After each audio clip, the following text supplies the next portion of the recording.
The 19th International AIDS Conference is honored to welcome the Deputy President of the Republic of South Africa, His Excellency President Motlanthe.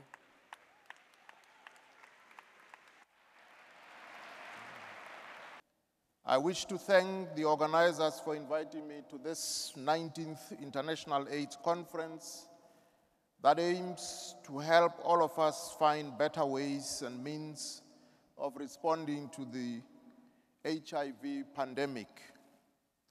I would also like to express gratitude to the government and people of the United States of America for graciously hosting this conference and for their generous contribution to the fight against HIV through the President's Emergency Program for AIDS Relief and their contributions to the Global Fund for AIDS, TB, and malaria.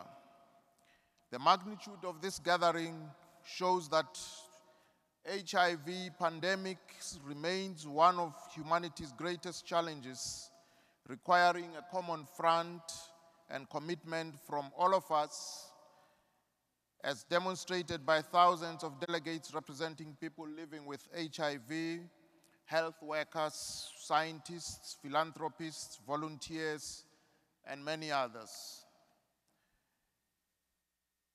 It is such commitment, solidarity, and collective strength that will help us realize the theme of this 19th International AIDS Conference, namely, turning the tide together. Acknowledging that sub-Saharan Africa remains the epicenter of the pandemic, and further acknowledging the multi-dimensional nature of the pandemic and the social determinants driving it, the African Union has reaffirmed its commitment to strengthen the response on the continent through the adoption of and the implementation of the AU roadmap.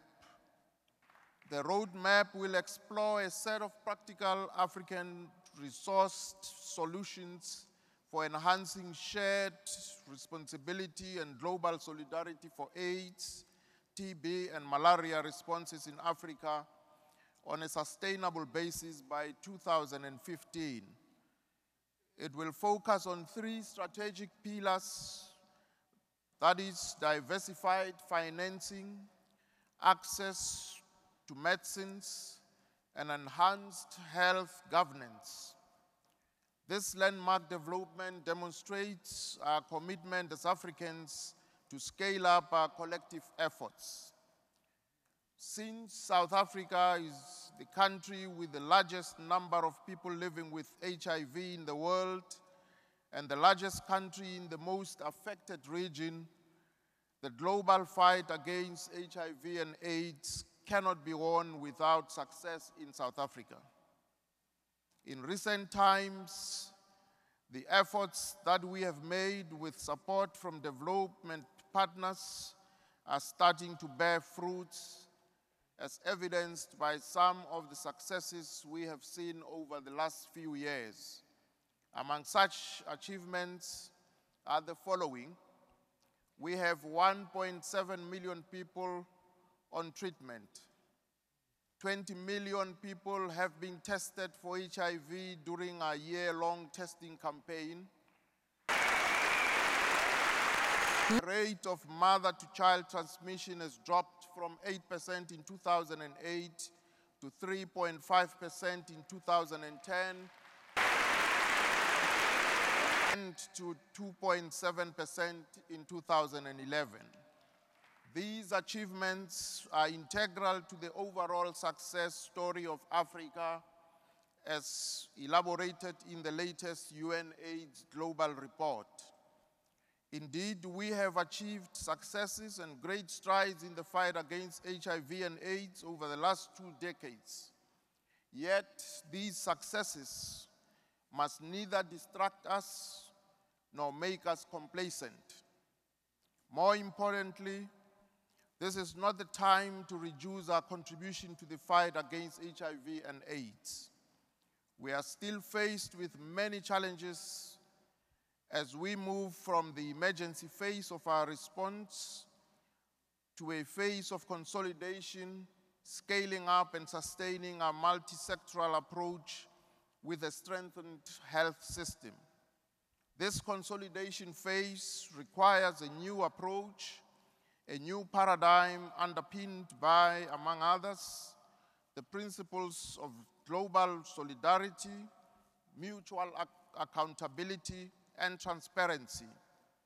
To give effect to these principles stated above, we need better coordination of the global health architecture, predictable, sustainable financing for HIV response, good governance and oversight with regard to appropriate use of resources, decisive action in dealing with the social determinants of health, and legal frameworks which are responsive to the human rights ethos.